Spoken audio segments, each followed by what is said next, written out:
My name is Dan Lipsa. I'm a R&D engineer with Kitware. I'm going to present large-scale visualization with ParaView. So my talk is going to comprise of the following topics. I'm going to present a few slides about Kitware. We're going to have an introduction in ParaView. A few presenters already introduced you to ParaView and said a few things. I'm going to maybe repeat. And then we're going to go over a few basic examples in ParaView so you get accustomed of how ParaView works and just get a feel of this is, if this is something that you want to use in the future.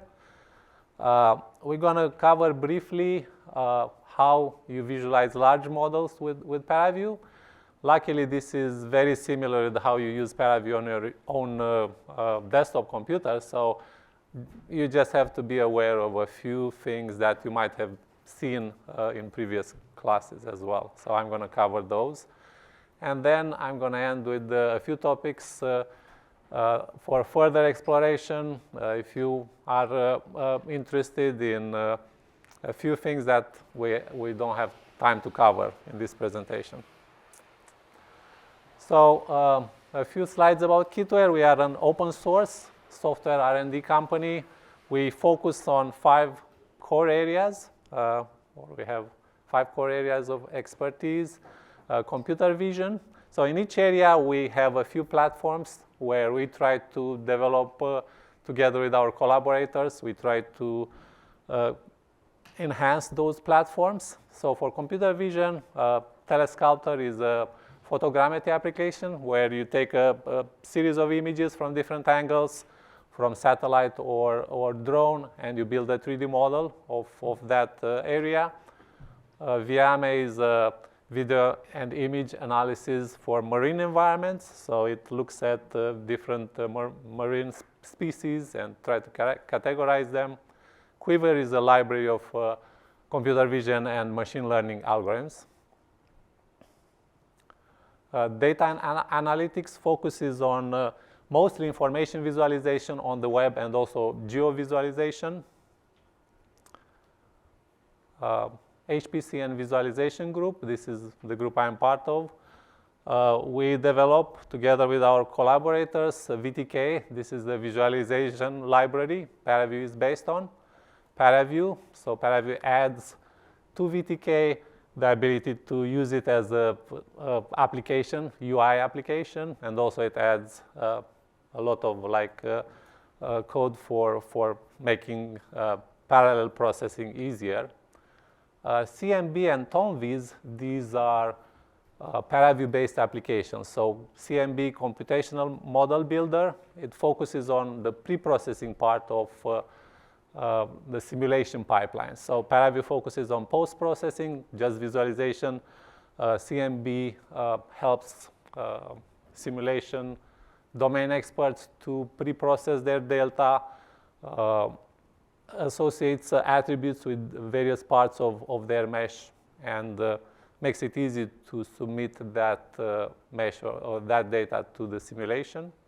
TOMViz is a ParaView-based application for material sciences. So the idea here is ParaView is general purpose. It's very powerful, but it's very detailed. You have to have a lot of knowledge to use it. For application-specific visualization tools, you simplify the interface. You focus only in the visualization areas that specific domain uses. Yep, and this way you make it like an easier application for domain experts to use. So TOMViz focuses on material sciences, but we have applications in other areas as well, ParaView-based applications. The medical computing group has a few applications. The ITK, this is the inside segmentation and segmentation toolkit. And 3D Slicer is a visualization application, visualization and processing application for medical sciences. Pulse is a whole body simulator, and IMSTK is a library for medical simulation. So it's interactive medical simulation toolkit. The last area is the software process group. This is actually the area where we have the most successful product, CMake. This is one of the most commonly used tool for building C++ applications. So we're going to go over a few simple examples in ParaView. So if you want to follow along, that's going to be, you're going to get the most out of this presentation. I'm going to use ParaView 5.10. 0. That's because this is the latest version that's installed on Cooley as well. So this will enable you to connect to Cooley. I'm going to show you how to do it in the presentation, but I won't do it because it takes a few minutes to connect. So I'll just show you how to do it. The important thing to remember is that you have to match the version installed on the server with the version that you are using on your desktop. Yeah. So everything else will work even if you have a different version of ParaView installed on your machine. So ParaView is an open source, scalable, multi-platform visualization application based on VTK. So it's scalable using three different paradigms. So first of all, we use distributed computing to be able to enable you to visualize very large data sets. Yep, so you can connect to one of these HPC machines and visualize massive data sets. We use SMP processing to speed up your processing. So all this happens under the hood. So you use ParaView, and the processing happens maybe much faster than what happened in a couple of years ago. It is using SMP under the hood. Most or many filters already do that.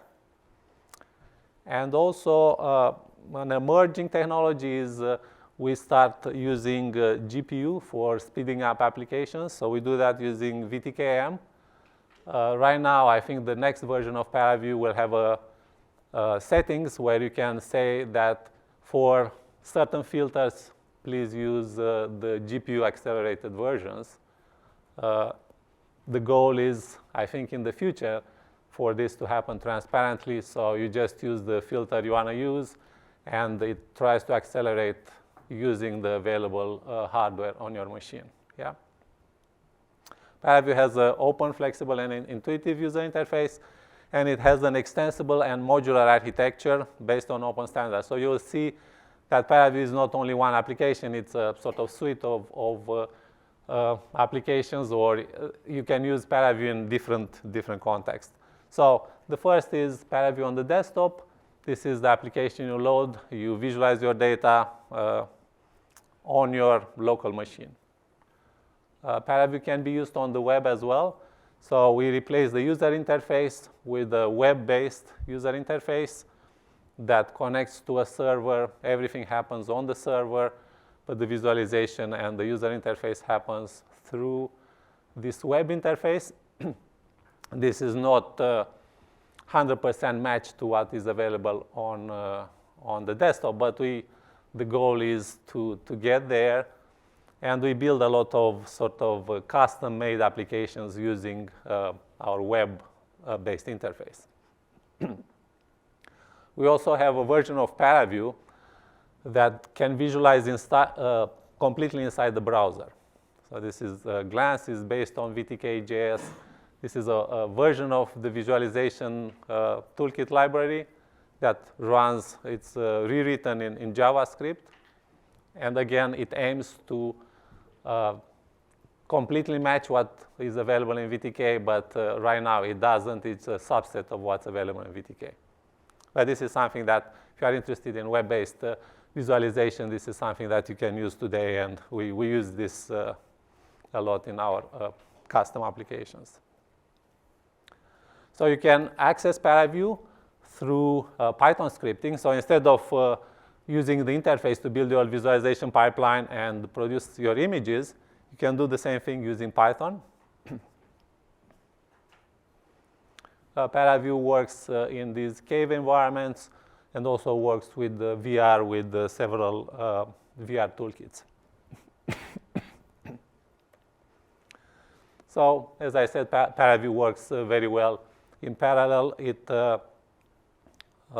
can connect to a HPC machine and visualize very large data sets. ParaView Catalyst, previous speakers already mentioned this. It's a library, it's a ParaView library that you link with your simulation. You have to instrument your simulation. And for every time step, you send the data for that time step to ParaView to build an analysis and to visualize the data. The goal is, as previous speakers mentioned, is to reduce the amount of data you save on your machine, because that's very slow and it's a lot of data. It's going to overflow the available storage you have. Catalyst 2, it's a different interface that we build in ParaView. So traditionally, you link the whole ParaView to your simulation and do in situ visualization this way. This has several drawbacks. You need to compile ParaView, and ParaView is a large application that might be difficult. You need to recompile your simulation and ParaView every time ParaView version changes. Yep, so the new interface, Catalyst 2, is based on conduit blueprint data description. So it's a very small library that you need to link with your simulation and provide the data using this Catalyst conduit blueprint interface. And then at runtime, this library can run the actual in situ visualization library. So that can be ParaView or it can be anything else. So that's an additional advantage, that you can switch the visualization at runtime. You can switch the in situ library at runtime. ParaView custom applications, we already mentioned that. We have custom applications for different domains. So this is one that is available for point cloud data. ParaView is used by many academic and government and commercial institutions worldwide. It is downloaded over 100,000 times per year, and we got a few awards from the HPC Wire magazine. ParaView works for any data ranges. We can process billions of structured AMR or unstructured cells in these HPC environments. Yeah. ParaView, which are the same as VTK data types, uses the following data types. So all these are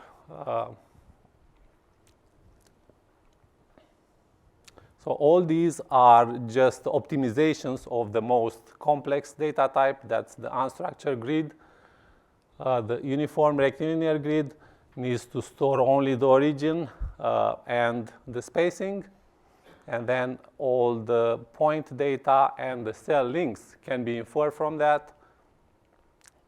For the non-uniform rectilinear grid, you need to save the spacing along each axis. For the curvilinear grid, you need to store point data. So you need to store all the point data, but the cell data, that is the links between points, are inferred.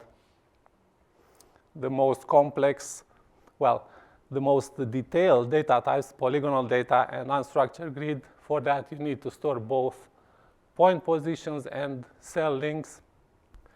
So ParaView has extensive documentation. If you start ParaView, you can look at these links here. So this is the help menu.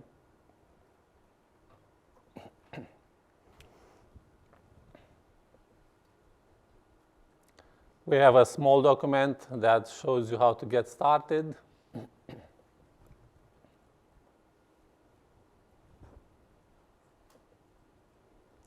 ParaView Guide is an extensive resource You can check it out. It's web-based. In the past, it was presented as a PDF document, but the web-based presentation allows you to easily browse and search the topic you are interested in.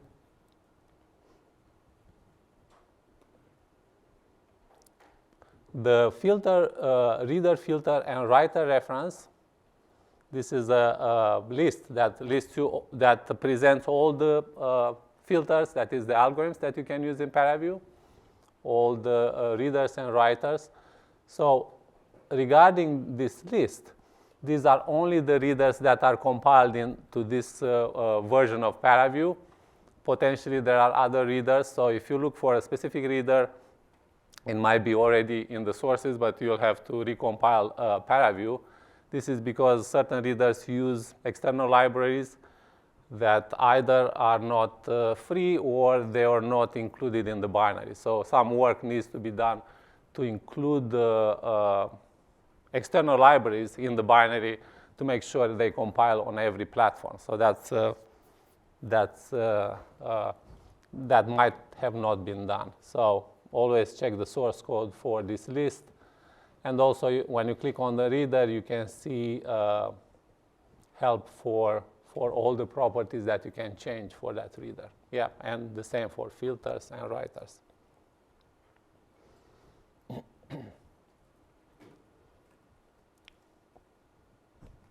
Okay, other resources that you can see in the help.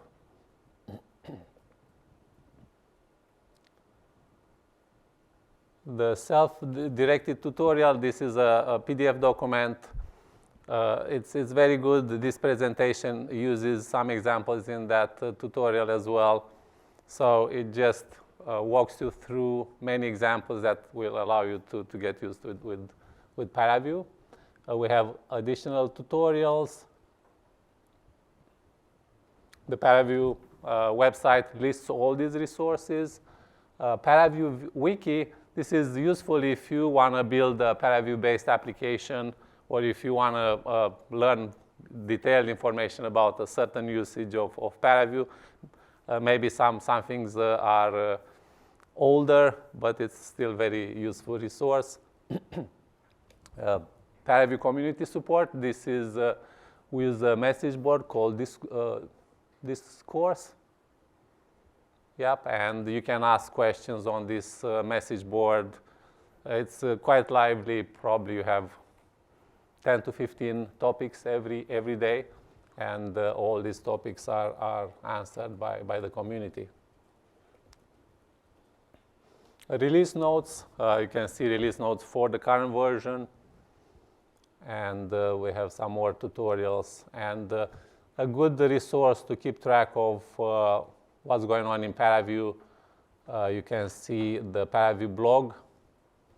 We have a Kitware blog where we post about all the platforms we are developing, but the ParaView blog lists new developments in ParaView. Yeah.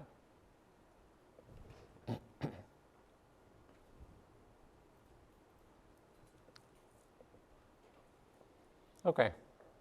To report bugs, we use GitLab. Yep, so you can log in there and report bugs. You can track their, if they are fixed and when they are fixed. So, okay.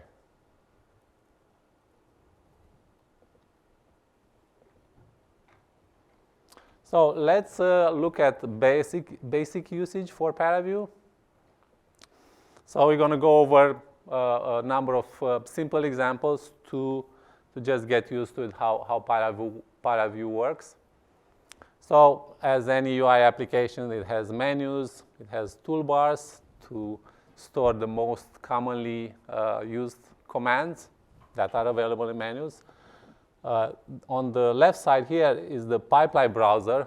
So all the algorithms you apply to your data to produce the final image are listed in here. They are called filters in ParaView.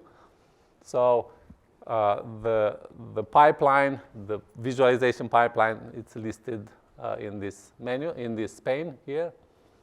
we have two panels that are important. The property panels allows you to change properties for filters. So you have a list of algorithms, and you can modify how those algorithms work by changing properties on those algorithms, on those filters.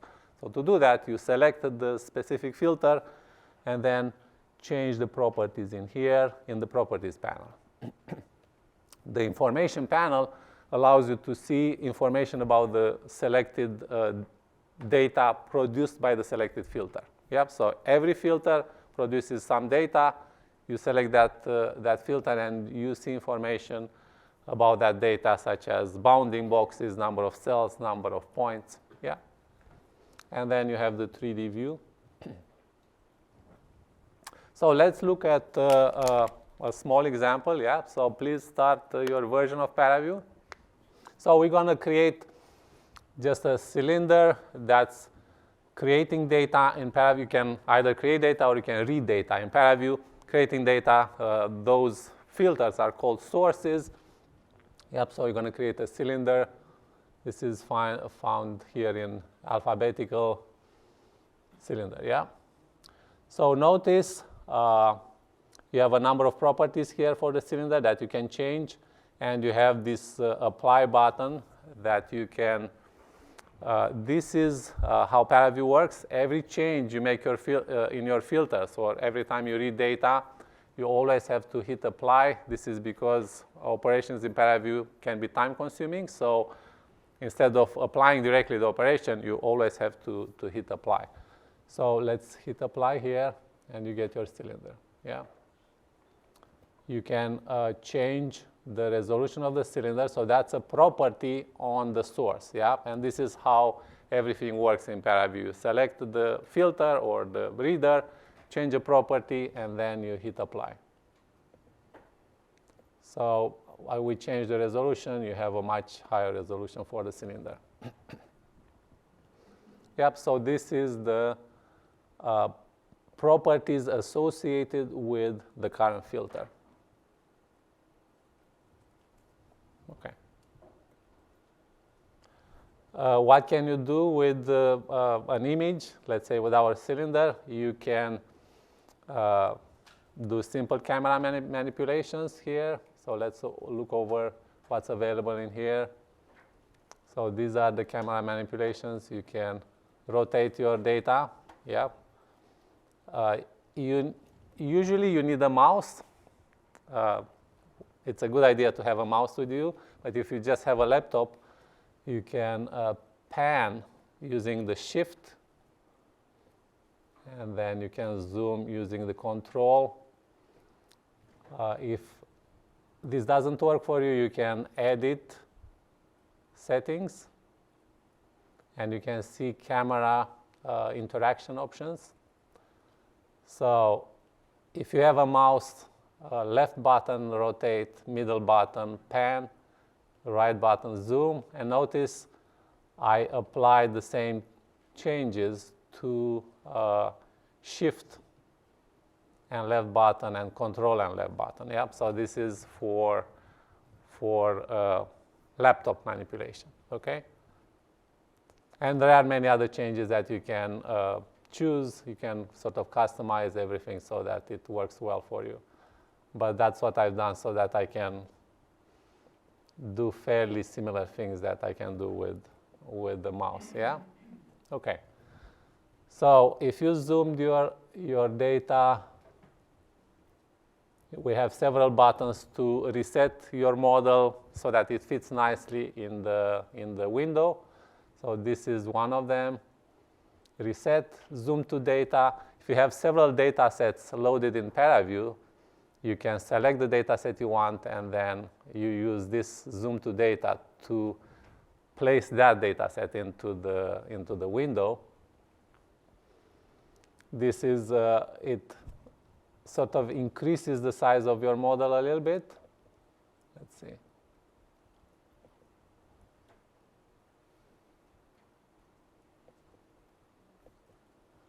So the idea here is one of them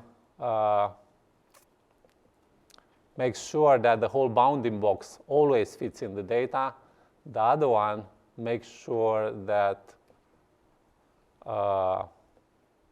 only the current view fits into the window. Yeah, so you get a slightly larger view for this second button. Yeah. And then you can orient your model along each of the axes, plus y, plus x, minus x, plus y, minus y, and so on. Yeah. So these are the orientation buttons. You can rotate your data one direction or the other. This hides the orientation axis here on the left side. And these buttons allow you to reset the rotation center. Yep, so you can pick a different center.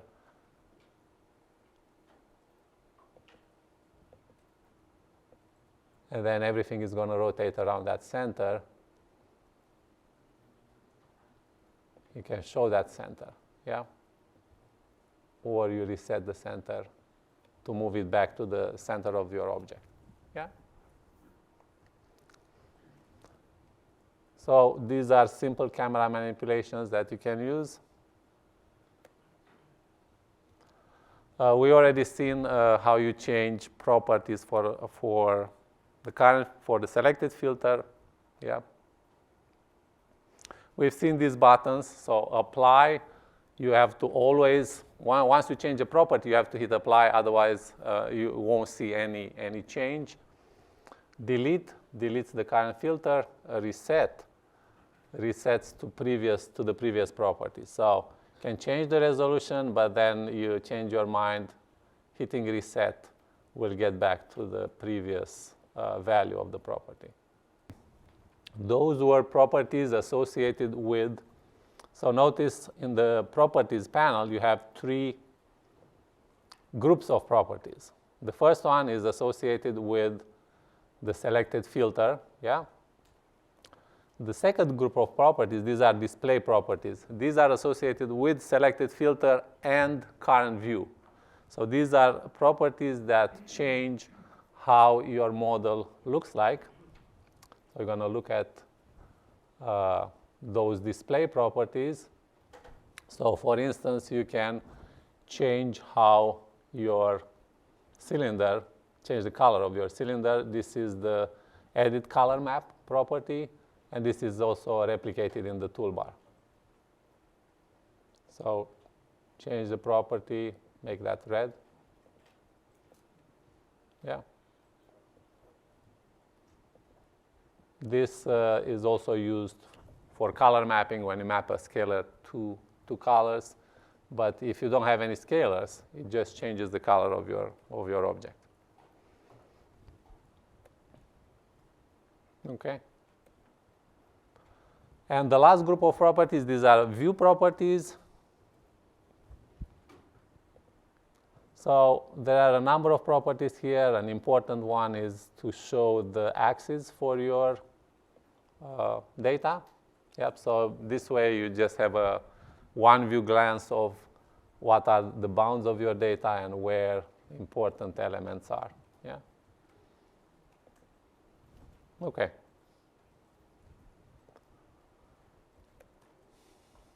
So there are other ways to, as you know, in this case, it's not that difficult. There are not that many properties, but you'll see once you have a large visualization pipeline and maybe more complex filters, you'll have a lot of properties. So it can be hard to find the property you want. You have to scroll and sort of pay attention to what properties are listed. We offer 2 ways to deal with that. First, we group properties in regular properties and advanced properties. Yeah. So this is the advanced properties button. Notice when you click on it, you have a lot more properties listed. A second way to deal with this is you can type a few letters. If you know the property name or you know what's related to, you can type a few letters. If those letters appear in the property, the property will be sort of highlighted, or only those properties where the letters appear will be shown. So for instance, you want to change the opacity of the cylinder, you can type just OP, opacity, yeah. And notice all the properties are hidden, only the property that matches those letters is shown. So you can change the opacity this way, yeah. One tricky thing with this is you have to make sure after you use this feature, you delete the few letters. Otherwise, you're going to leave them there and then look for a property and you won't find it. So it happens to me. It happened to me a few times where I looked for a property and said, where is the property? The problem is it's not shown if you have these selection strings, yeah? Okay. Okay, you can search for specular, for instance, to change the specular highlights. And change those, and you can start seeing specular highlights in your model, yeah? We've seen axis, grid, and opacity. You can change the color palette. So this is mostly background, but it's also additional colors. So if you want to print your visualization on paper and put it in your research paper, yeah, probably you want to have a white background. So, you know, this changes the background, but it changes additional colors, such as selection colors, and you can see all the colors that are changed in this edit color current palette. Yep, so you see that actually quite a few colors are changed when you just change the palette. Yep, so the background is one of them, but you have a few more like text, edges, selection, and so on. We offer undo and redo, so you modify your properties for filters, you add filters, and so on, and then you want to go back, you can use undo to go back to previous state. If you remember, you've seen like a good camera angle, you can use the camera undo to get back to that camera angle. So this is where the camera undo is. Yeah. And redo, and the undo button notices it changes back the background, it removes the specular highlights, it removes the opacity. Yep, so all that gets recorded. Okay, so we just used a source and created our own data, but you can also read the data from disk. We support over 100 different file types. So as I said, if you don't find it, look in the source. It might be there. If still you don't find it, and you know that format well, it's probably not that hard to write a Python plugin. So basically, you just write Python code inside ParaView. You have to know, so basically this is VTK programming. So you have to know VTK data model. And what you do is read your data, maybe using a certain Python library, and then create a VTK data set and feed that to ParaView. Yeah? So this is certainly something not that difficult to do if you are familiar with that data and with the VTK model. Or you can use full-blown Python. That is, you have a Python file, separate Python file, that you present to ParaView. This allows you to create the interface as well. Or you can write C++ code once you tested, let's say, your reader.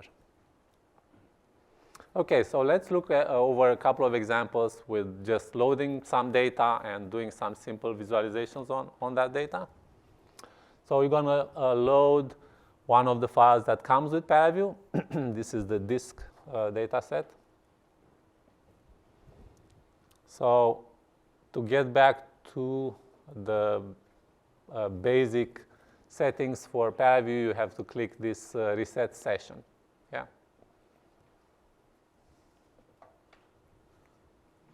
So this resets ParaView to the original settings. It clears all the data you have loaded. So to find that data set,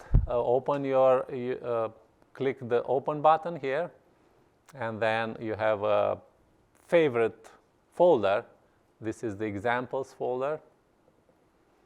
So it takes you into the ParaView installation folder, and you see here, this is the disk out ref file .ex2. Yeah. So open that up. Nothing happens here. You see exactly this happened. We have a few letters in the property search, so I have to remove that. And that allows us to see what are the properties for this reader. So what you see here is you can decide to not load all the data from the file to save memory. Yeah? By default, all of them are selected. We recently changed the reader for this data type. In the past, only few of the properties were selected. So that always caused troubles with the classes, because people would not select the proper data needed for a certain example, and then those filters would not be applied to the data. Yep. So everything is correct here. You just hit apply. So you see here, this is just an extruded disk. You can color it, let's say, by temperature.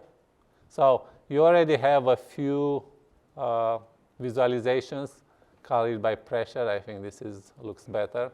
Yep, so this is color mapping. It maps the range of pressures to a range of colors. Yeah, so this is already available. These are all display properties. Yeah, you can change the representation. So you show surface, you can show points. You can show surface with edges.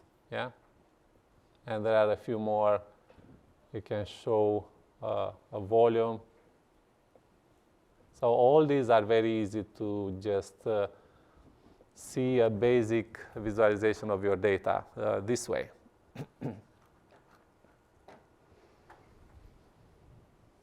Okay. So let's look over the data representation settings that are available in here.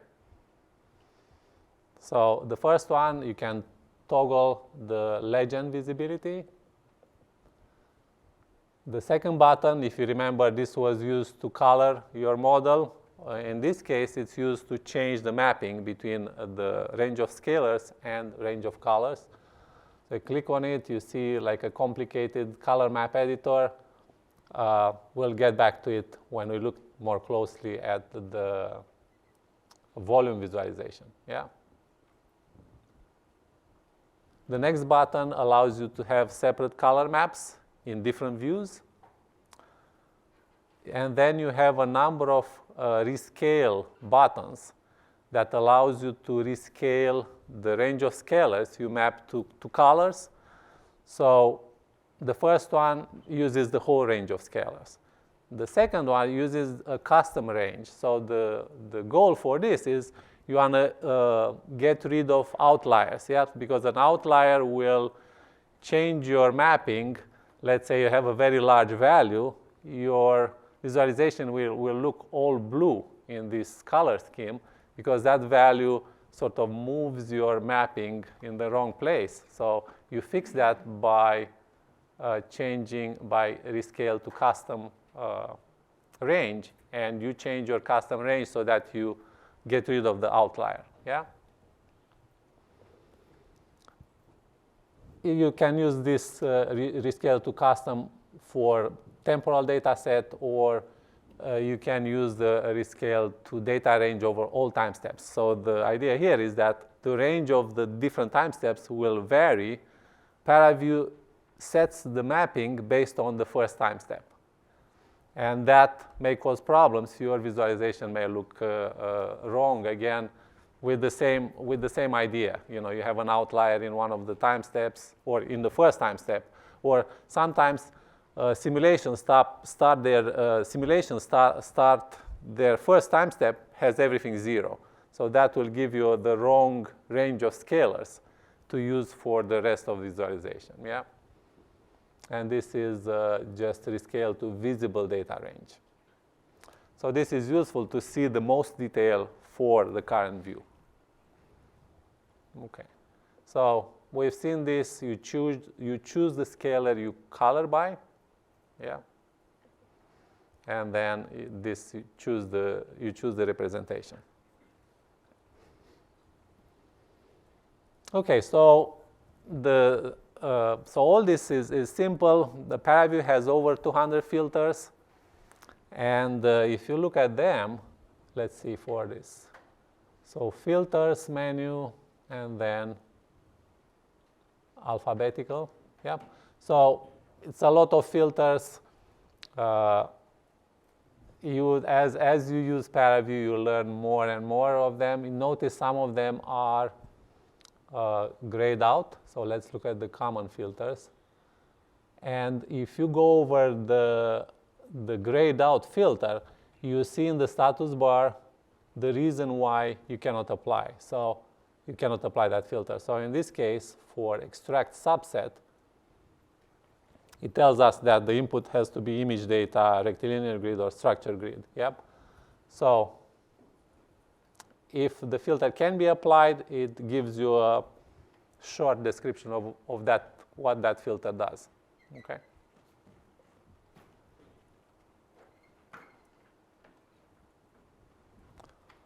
So there are many filters in ParaView, but the good news is that you can do a lot of things just with a few common filters, and those are the filters that you see in the toolbar, and also they are in the list of common filters in the menu. Yep. So let's briefly describe each of these, and then we're going to see a few examples with these filters. So the calculator filter allows you to apply an expression and combine arrays in your data. So you have a few arrays, but you want to use a derived value from the arrays you have. You can use the calculator to compute that derived value. So you can apply an expression. There is also a Python calculator that allows you to apply NumPy. So you see the VTK arrays as NumPy arrays, and then you can apply NumPy to compute the derived value. Yeah. The contour filter allows you to compute an ISO contour. That is a contour where every point on that surface has the same scalar value. Yeah, and you specify what's the scalar you're going to use and the value you're going to use. Yeah. Clip cuts your data and just keeps only one side of a plane, let's say. You can cut your data with other objects, such as a sphere or a cylinder. Slice just slices your data the same way you can slice it with a sphere or with a cylinder. Threshold allows you to keep only cells where the scalar is within certain limits. Yep. So you specify a range, and it keeps only the cells that are in that range. Extract subset works for image data, and it extracts a range of indexes that you want to look at. Yeah, so you can, let's say, look at only a certain area in your image data. Glyph places small geometrical objects in your data. This is used for vector visualization. For instance, you place arrows in your data, and you see the direction of your flow. You can scale the vectors, the arrows, based on the size of your vectors. And this way you see how big your vectors are in certain areas. Yeah? So that's similarly, stream tracer allows you to create these streamlines through a vector field. Yeah? Stream tracer doesn't show you the direction of the flow, so you'll have to probably append that with glyphs. Warp by vector is also used for vector visualization. It allows you to warp a data set based on the vectors available in that data set. And the group data set allows you to group several data sets together so that you can process them together. Yep. So this creates a VTK technology multi-block data set. And the opposite of this is you can extract a block to look at it individually. Okay. So there are many filters.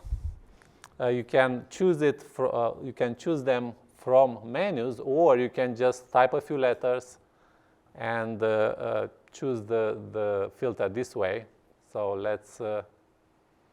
let's say you want to do contour. You can press the shortcut. That's Control space for Windows or Alt space for Mac. And then you type a few letters, contour, yep, and you see only those filters matching the letters are displayed. So you can easily choose the filter this way, yeah? So Control space.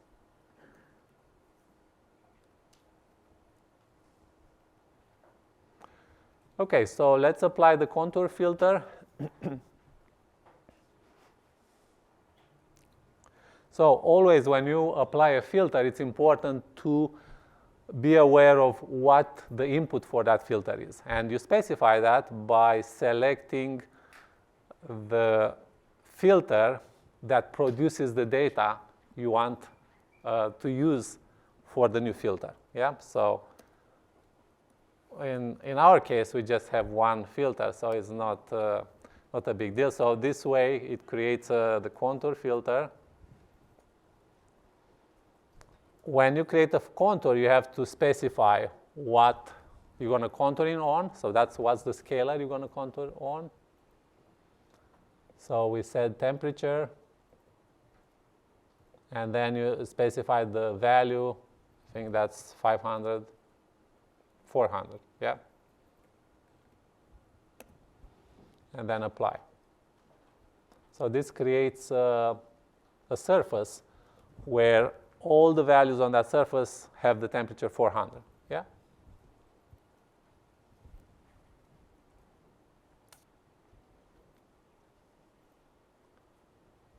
Okay, so let's do some more processing here.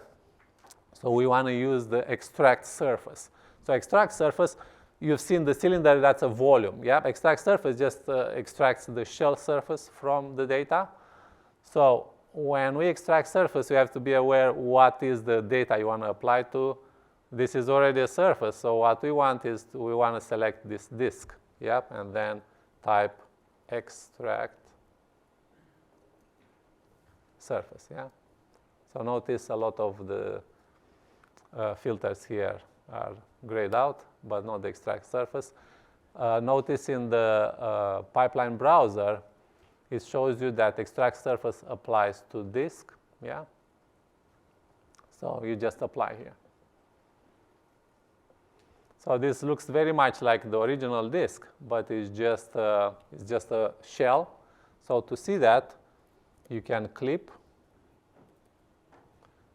Again, you have to be aware what you want to clip. So you don't want to clip the disk, you want to clip the extract surface. It shows you a widget that allows you to change the clip plane, yeah, by dragging on it. Also, you can clip, change the normal for the plane as well. But we don't want that, we just want the default. So apply. If you want to get rid of the widget, click on the show plane. Yeah. So get rid of the widget, and I think +X, it's a good orientation. So this shows you that extract surface created this shell, and then you can see the ISO surface as well. Minus X. Yeah? Okay. So we've seen all that. You've seen in the pipeline browser, notice you have these eyes, and the open eyes show you the data that is shown in the current view. Yeah? So each step of the pipeline is an algorithm that's applied, and each one produces a data set that can be shown in the current view. Yep. So the closed eye doesn't show the data for that step. The open eye shows the data. So open eye shows you the data. Closed eye doesn't show you the data. Yeah. Okay. So let's look at how you can use several views in ParaView. So the way ParaView does this is it allows you to split the current view either horizontally or vertically. So let's split it horizontally. And then you create a new view. This is the render view. Okay. And let's create a clip filter. So in this case, we're going to clip the disk. Yeah. So we're going to get a volume out of this operation. So clip, apply.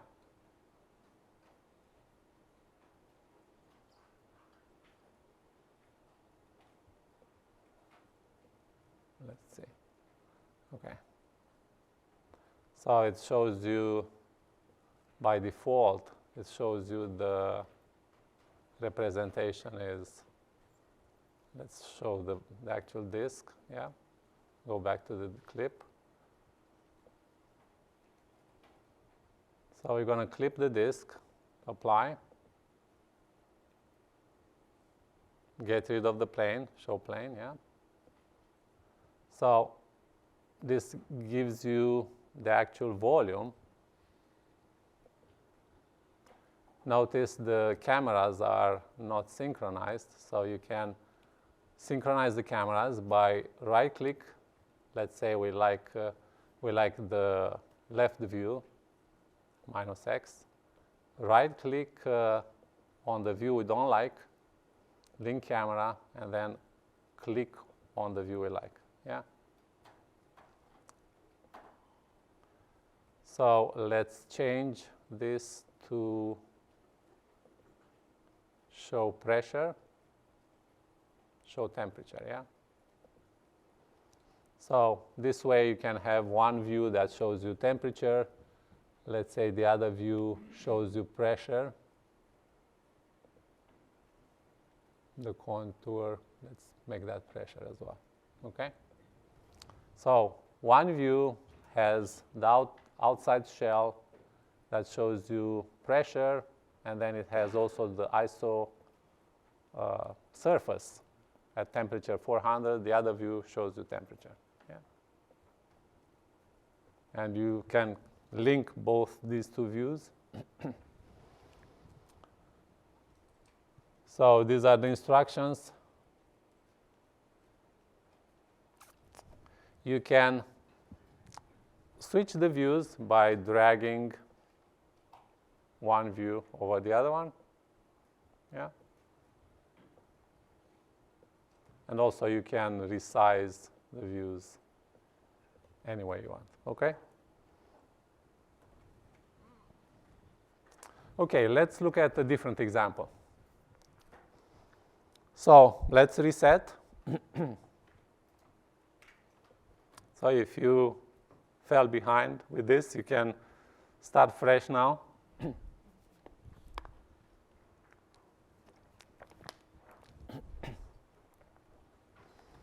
So let's open the disk.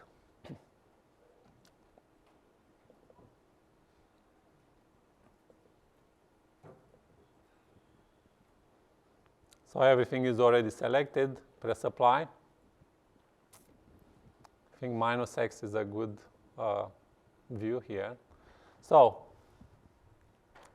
let's apply the stream tracer. So you can just click on the button in the toolbar, yeah? So the stream tracer allows you to create streamlines. So one thing you need to do is to seed those streamlines. So specify the starting points for the streamlines. Another thing is you have to specify the vector. In our case, we just have one vector v, so that's already filled in here. The seed type, by default, is this line that goes through your data. Let's change that to be a point cloud. So it's going to be a point cloud inside the cylinder. You don't see that. But if you change the opacity here,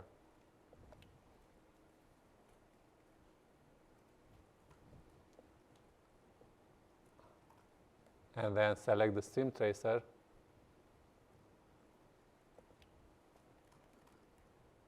you notice you see the sphere here. So this is where your point cloud is going to be, and it creates a number of points. You can change how many points you'll have there.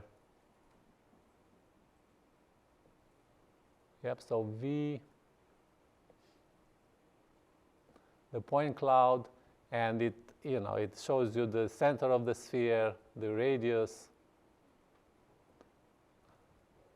and also how many points you have. So we can change that to, let's say, 300, yeah? Apply. So this creates the streamlines with the seeding inside that point cloud, yeah? You can hide the disk if you want to. You can also hide the sphere. Okay.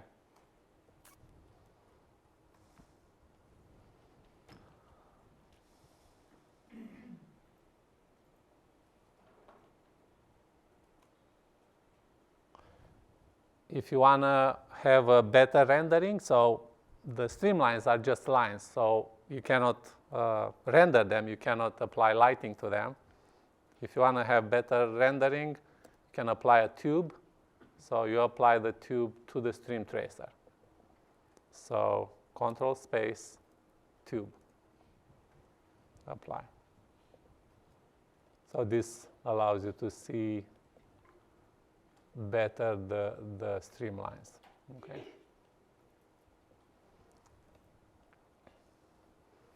Let's add glyphs to these streamlines so you can see the direction of the flow. So you apply the glyphs to the stream tracer. So Control space glyph, yeah. So these glyphs are, we're going to choose just cones. You have to specify what's the vector that you're going to use for your glyphs. So this is going to be V. Also, what is the scale? What is the vector you're going to use, vector or scalar you're going to use for scaling your glyphs? And that's going to be also V. Yeah, and scale by magnitude. Notice there is a button here with like a recycling symbol. This allows you to reset the scaling based on the current data values. So click on that, otherwise you'll get very large glyphs, and then apply. Yep, and you see your glyphs, can color them by, let's say, temperature. Yep.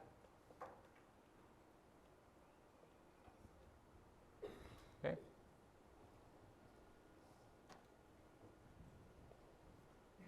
Okay, so that's the streamlines example.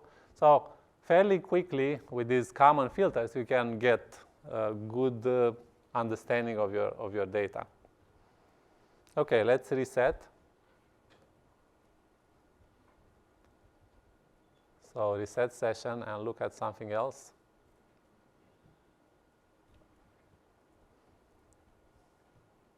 So what we looked at so far were typical scientific visualization filters. ParaView is very good at information visualization, or data analysis. So these are the common data analysis filters in ParaView. So ParaView has extensive selection. You can select by data values, or you can select using brushing. So after you do selection, we're going to see that in a few minutes. You can extract that selection and maybe process that data separately. You can plot either global values over time or plot a selection over time. So specify a few points in your data and then see how those points' values are going to vary along time. You can plot over a line. So that means you sample your data set and then add along a line, and then read the values along that line, and then create a 1D plot from that sampling. Or you can probe location, that is just inspect values at different locations in your data. So let's look at an example that uses plot over line. So you're going to use the same disk data. Examples, disk, apply, yeah. Let's do -x, that's the extrusion is at the bottom. And then the filter is this one, plot over line, or you can do control space, plot over line, yeah. So it shows you the line. You can modify this line. So this is a widget. You can drag on the points to, let's say, specify the position of the line. You can use, I think, one positions the starting point, yeah, on your surface. Control 1.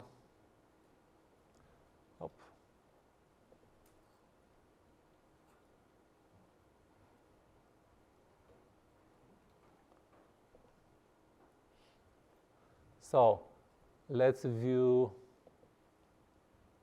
surface with edges. So 1,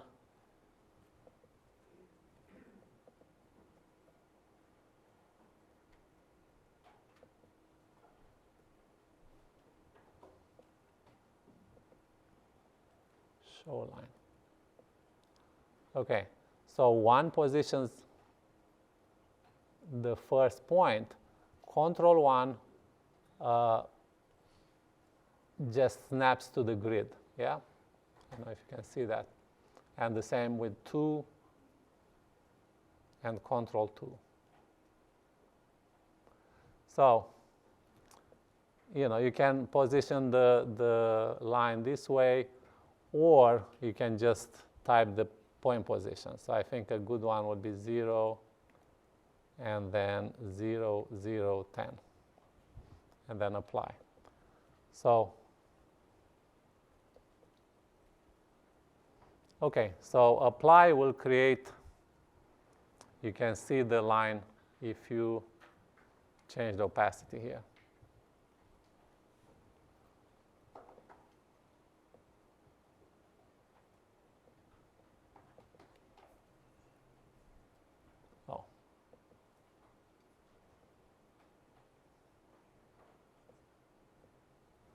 Okay, so the line goes through the center of the cylinder, yeah?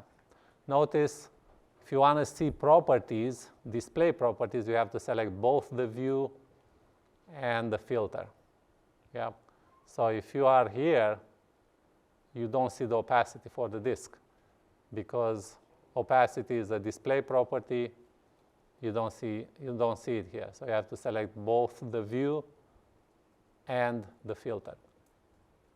Okay? So you see all the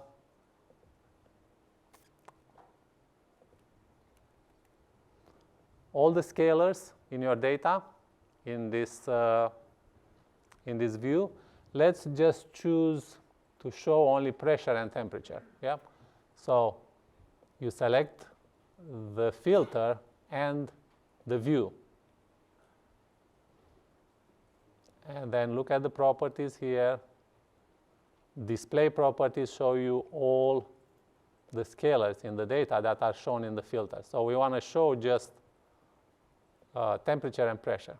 Yep, so we remove some of these properties.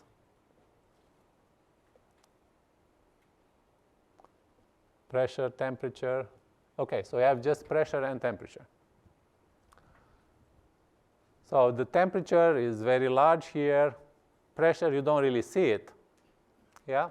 The reason you don't see it is it has a different scale than temperature. So pressure is 0.0.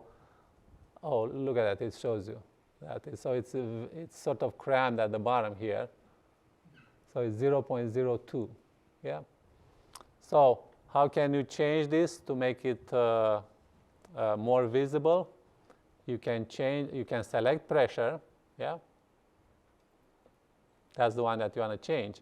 And you can say that you want to show it on the bottom right scale.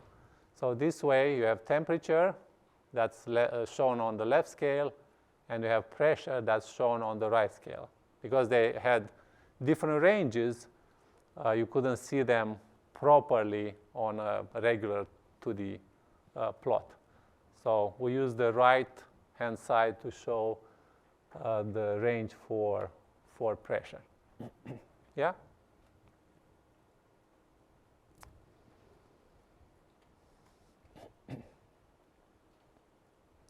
You can interact with the plot like with a regular view. So you can drag it like that. You can reset the view. So you have a few controls that are used in the regular view. You can use those in the plot view. You can drag the view around as well. Yeah. Okay.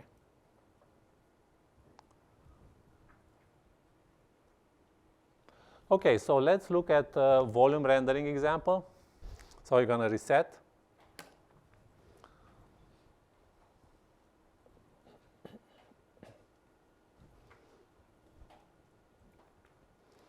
And we're going to load the same data set.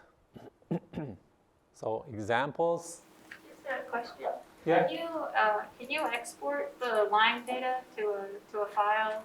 You can, and the plot data is going to be exported as PDF. So you properly export it as a PDF. Oh, the image. But can you export the data, the data extraction, like to a CSV or something? Yes, you can export it as a CSV. That's correct. So you can save the data from the, so you don't save it from the view, but from the filter, and you can save it as a CSV, yes. Mm-hmm. Okay, so let's look at the volume rendering. So apply. Let's view this as temperature. Pressure is better looking. -X, and then, so just choose volume, yeah? And that shows you volume rendering. Let's look at the color map. So you can choose the color palette. You know, if you like a different color palette, black body radiation, that's a good one. So apply, and that looks differently. The top part for this editor allows you to map opacity. So basically you map scalars to opacity. By default, this is the black, that's completely transparent, and then the white is completely opaque. You can change that by adding these control points. So you can add the control point by clicking on the line and then dragging those lines. Yeah? And you can change the opacity function this way. If you want to get rid of a point, you just click backspace or delete.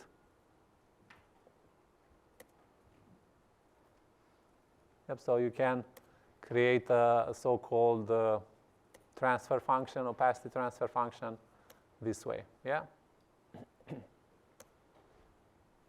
To show only the features that are, let's say, more important in your data.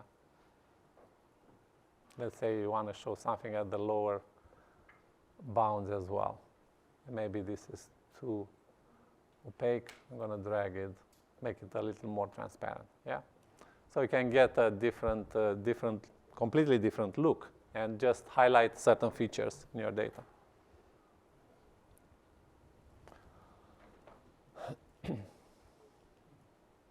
Okay, so let's reset the session.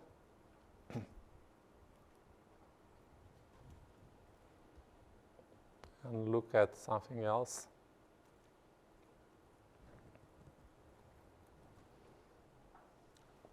So query-based selection, so you can select data using, you can select cells in ParaView using data values. So let's load a different data set. So we're going to load the CAN data set, yeah? Enter, apply.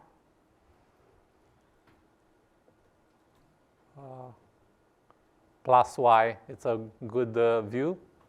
And let's go, this is a temporal data set. You can click play here,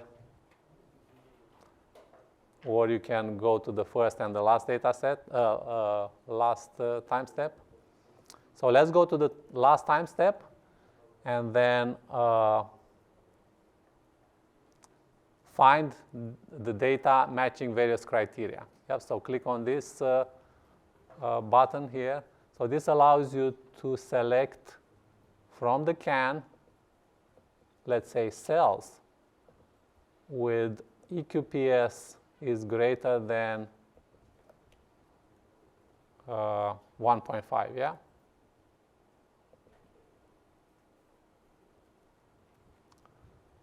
So then press Find Data.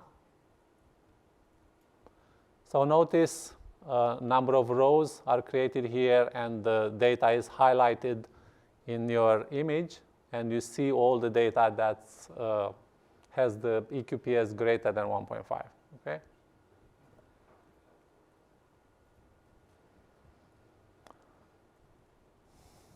So that's a way to select the data using scalar values.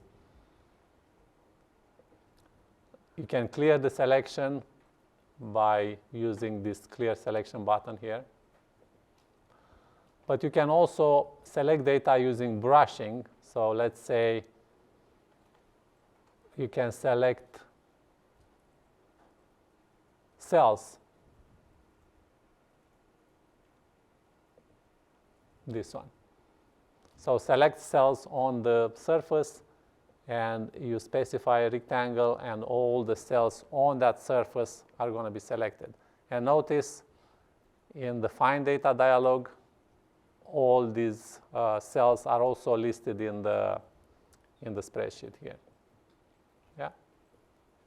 And you have many ways to select data. You can select points. Can select data through using a frustum. Let's look at something else. So let's reset selection, clear selection. And let's do this one, interactive select cell zone. So notice, I don't know if you can see it on my presentation, but there is one cell that's highlighted. This is not very useful, but you can also specify a label for the selected cell. So let's say you want to show EQPS, and then you can brush over your data and see the EQPS value. Yeah. And we have a few more interactive selection that gives you even more information.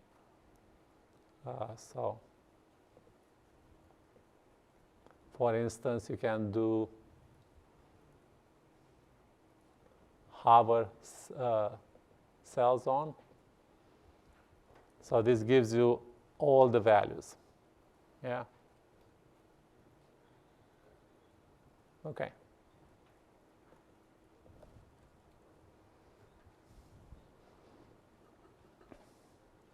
Okay, so we have a little bit of time to talk about visualizing large models.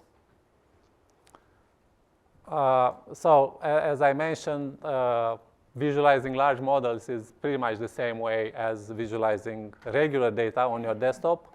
So the way this works is you split your data into pieces, and then you run a ParaView pipeline on each of the compute nodes. So in our example, we have 3 compute nodes, split our data into 3 pieces. Running the regular pipeline, there is no communication, would work fine for many algorithms. So in our case, clipping. So just clip your data and keep the lower part. That works fine if you clip the data on each of the nodes. So we clip in the first node, second one, and the third one. These are the results. And this gives you exactly the result you would get if you clip your data and the data is together, yeah? So many algorithms work this way. There are some algorithms that don't, and we're going to see what you can do to fix that. So the way ParaView works in this MPI parallel environment is you have a client that runs on your desktop computer, and then you have this data server that is split, runs on each of the compute nodes. So if your original data was X gigabytes, ideally each MPI rank will have X over N gigabytes, so you can visualize a lot larger data than you would otherwise. You run your pipeline as you would without any change, and you get an image as a result. You have to composite that image in the render server, so you can imagine one of the pieces of the data maybe produces an image that's behind other pieces of the data. Yeah? So using depth, you have to composite those images and get the final image that gets sent back to the client. So these are the ParaView running modes. So when you run ParaView on your desktop, both the client, the data server, and the render server run in the same executable. Yeah? You can run it either with ParaView to use the interface, or you can use PV-Python when you run a Python script that does exactly the same as what you would do in the interface. Most of the time in a parallel environment, you run the client and the data server and render server. They are combined. So in this case, you start the server on the HPC machine, and you start the client on your desktop, and then you connect to the server. Yeah.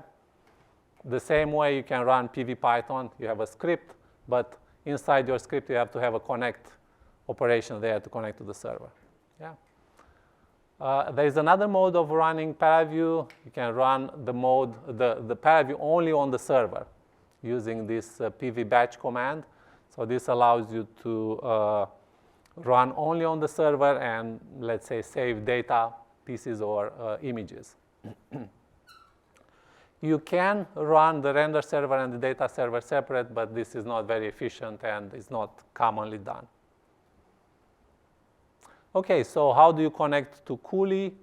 We have a configuration already saved on K2R servers. You will have to connect fetch servers to fetch this configuration, and you choose either Cooley or Windows to Cooley. Yeah. And then after this configuration is fetched, you have to change a few things. If you run on Unix, you don't have to install anything. If you run on Mac, you have to install Xquartz.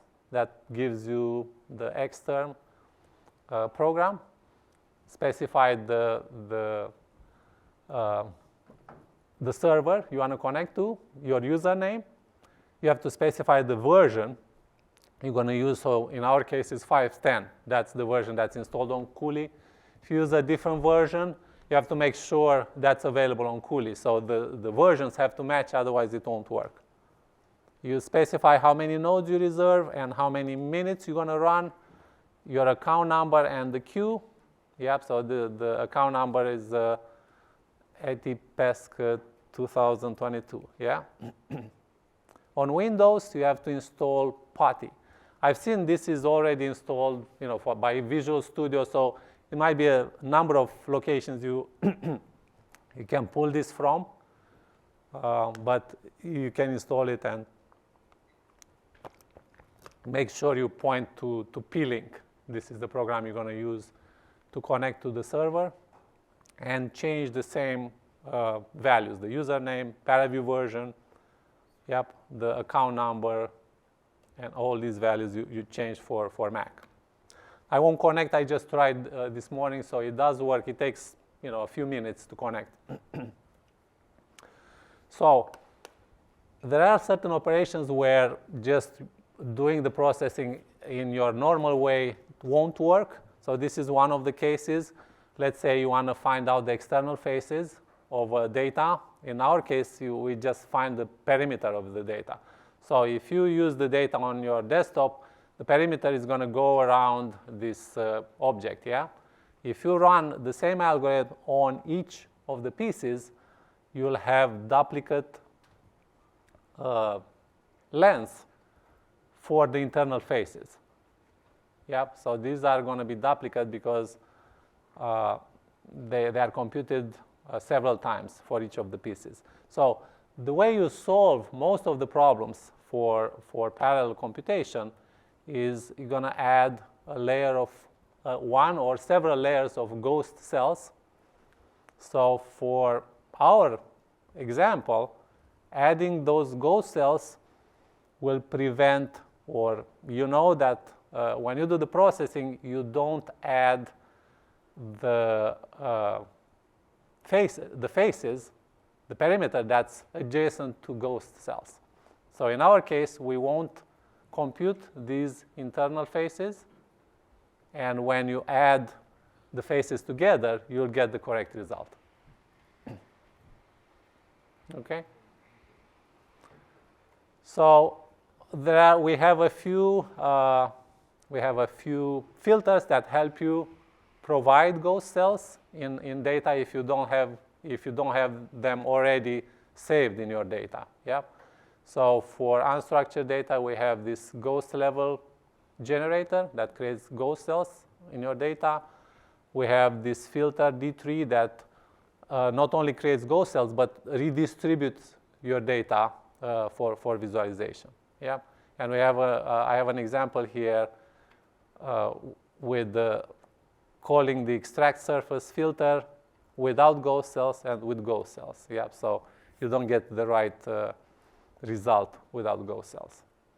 Okay, so just a few slides to highlight a few features that we didn't cover in this presentation. So first of all, Python scripting. So a good way to start with Python scripting in ParaView is to use tools start trace. So this will trace all your operations in your interface, and it's going to create a Python script that you can save afterwards and then modify.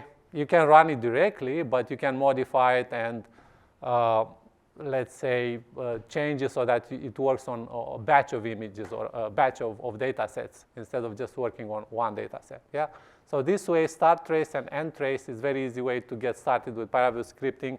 We have help for ParaView scripting, but it's a lot easier to start this way. And also, instead of looking through the help manual, you can just do the operation you want to find out the Python snippet, and then you use that snippet in your script. Yeah.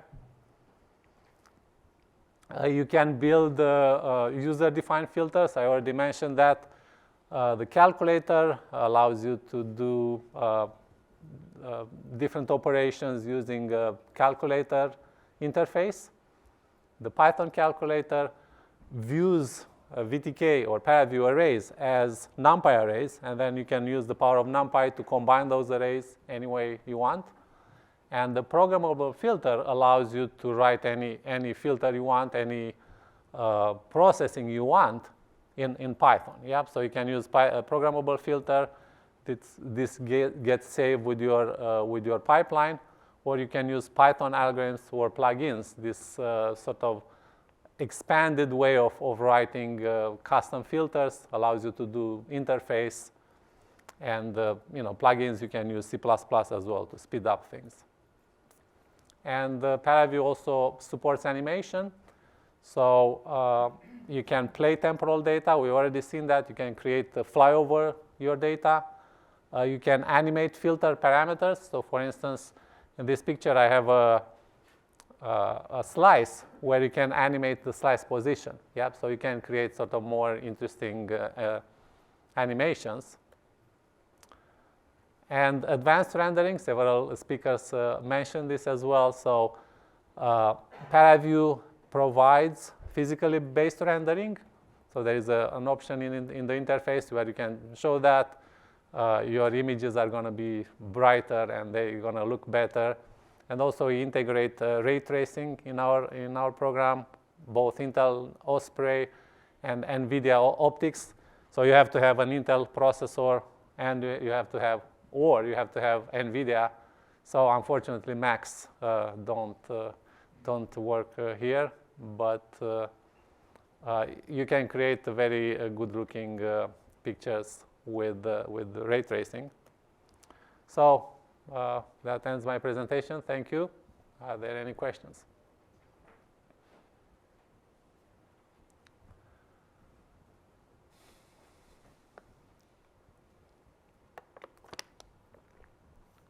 Yep. So some file formats support both structured and unstructured data, right? So how does ParaView differentiate between structured and unstructured data so that it can decide on which method to use to add the two steps for Argonne? So I think that's true for, that comes from VTK, it's true for most programs.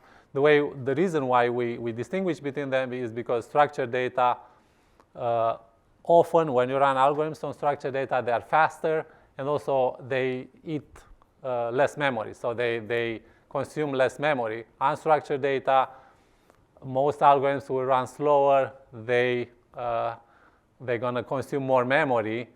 Many people do unstructured data, and we provide algorithms for unstructured data as well. But sometimes, to speed up things, you might want to resample your data as structured data and just see a quick result. But we do provide algorithms for unstructured and structured data. Yeah. So how does ParaView differentiate between those two structures? So each time when you look at ParaView, if you look at your information data, it's going to tell you what kind of data that is. So let's see, this is multi-block. Partition data set collection, that's similar with multi-block.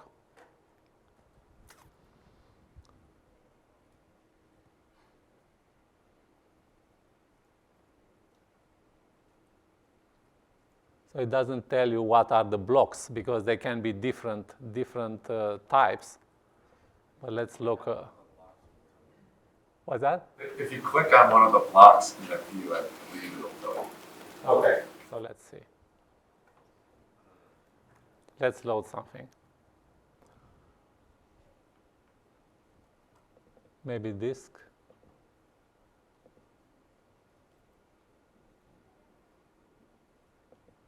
Okay, partition data set.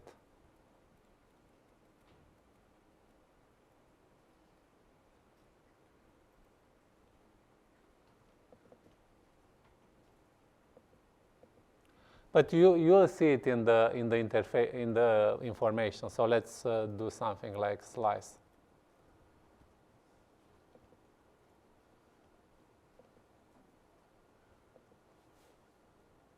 That's also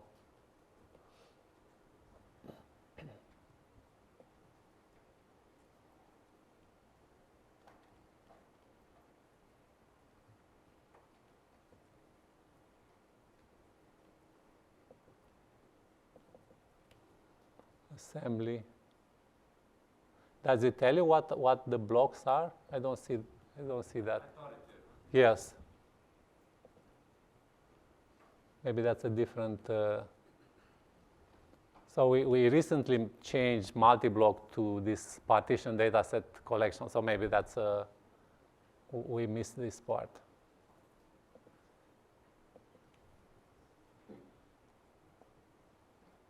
Partition dataset. No, it doesn't tell you what the individual data. But if you don't have this kind of composite data sets, you'll see it tells you what type of data you have. These are all multi-block or partition data, so they're composite data sets that can be different types. Yeah.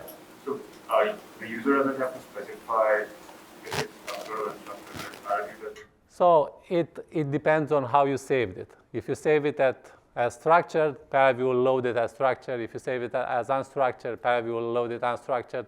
You have filters to convert between them.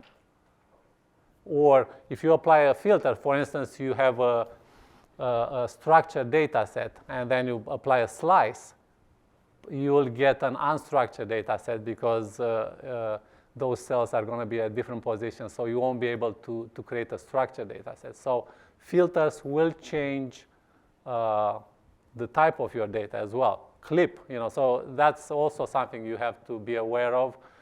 If you apply a clip to a structured data, you'll get an unstructured data. So you will see all of a sudden your data is going to occupy a lot more memory, and you wonder what. So this you have to be something you have to be aware of. Yeah. Any other questions? Here. What kind of interpolation schemes does ParaView use to estimate data between grid points? Can the user choose an interpolation scheme? So I think there are, the most common is linear interpolation, but we provide sort of more complex cell types, like higher order cell types, and those might have different interpolation. I'll have to look this up, so I'm not sure about that.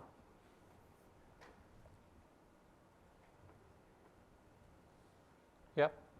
So for those higher order data types, how good is the actual filter support for them as far as actually being able to? So that's a good question. It depends. I don't think we have it listed. So the way things are added to ParaView is the client pays for, adding this kind of, let's say, higher order data set, and then maybe they are interested in just one filter. So it's not like, oh, we add this higher order and then we convert all the filters to work for that. So it's a hit and miss. You have to look it up to see if a certain cell type is supported and how well it's supported by a certain filter. Yeah. So yeah. I'm assuming that's the same for importing non-BTK data types that are higher order data sets.